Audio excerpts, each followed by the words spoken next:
How we doing, everybody? Finally hit 10 hours on my 2021 Scag Liberty Z 48. Bought this machine back in the middle of August. I bought it to replace my Husqvarna Z248F, which I got last November. That Husqvarna, to be honest, I hated it, and I wanted something a lot better, so went and got pretty much the best residential mower available in my area, Scag Liberty Z. And as you can see, got 10.1 hours. And all I gotta say about this machine is it's absolutely awesome. Awesome, awesome, awesome is the only words I have to describe this machine. Cuts beautifully. I just finished cutting. I'm actually going to be going back to, or be going to cutting once a week now that it's fall. But cuts beautifully. And we'll go over the machine and what I think about it. Well, you already know what I think about it. Awesome, awesome, awesome. But go into a little more details. Absolutely love the foot-operated deck lift with transport lock. Now, I really don't use the transport lock because I know my yard and I'm not putting it on the trailer all the time, so don't use it. But it is nice to have an easy to use deck lift and setting the height of cut. Right now I'm cutting at 3 inches. Actually, probably for about the next time I cut, I'm going to drop it down to 2.5. And then in the spring, probably start cutting it 3.5 to 4. Kawasaki FR651V, absolutely bulletproof residential V-twin engine. The only thing I do have to say about the Kawasaki is it's a little bit thirsty. No big deal. Maintenance access on this machine for changing the oil, absolutely perfect. Super easy to change the oil and filter on this engine. I changed the oil and filter on this at 8 hours, and all I did was put my drain pan underneath the machine, open up the drain valve, took the filter off, took the dipstick out to let the oil drain, and I was done with changing the oil in about 10 minutes. I also love that this machine has serviceable hydros.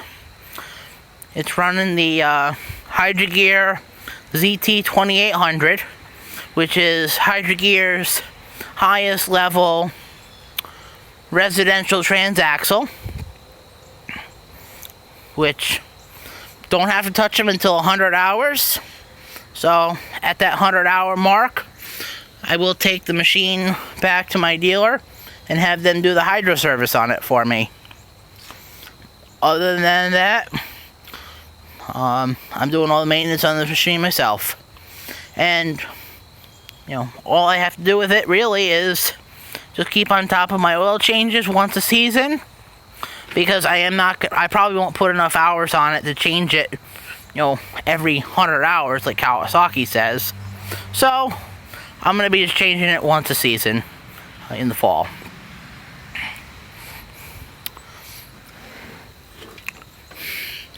The machine is nice and stable. Doesn't lose traction like the Husqvarna I had before did. It's quick too.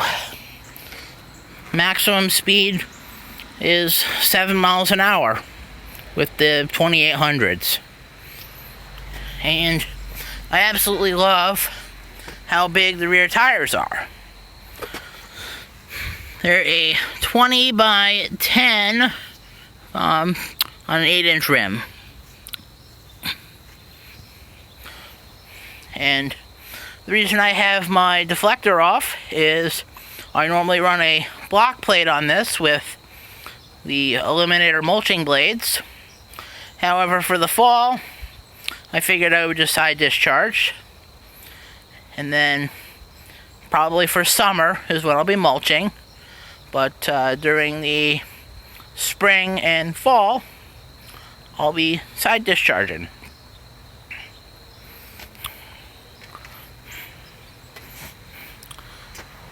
Another feature I really like is the separate parking brake. On the Husqvarna, the parking brake was in the levers, which it absolutely sucked. The levers on the Husqvarna were stiff. I didn't like it. On this machine, the levers are smooth, they're buttery. Absolutely love it. Seat on this machine is super comfy. I fit on this machine a lot better than I did on the Husqvarna. I'm, large individual, and I fit a lot better on this machine. This machine feels like it's wider and shorter than that Husqvarna was.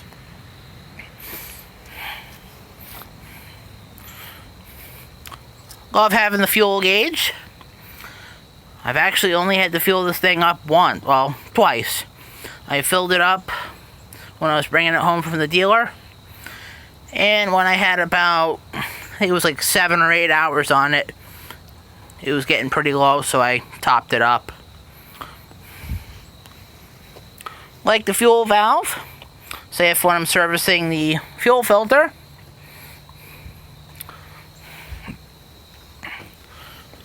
and I really like how much room I have when I flip up the seat.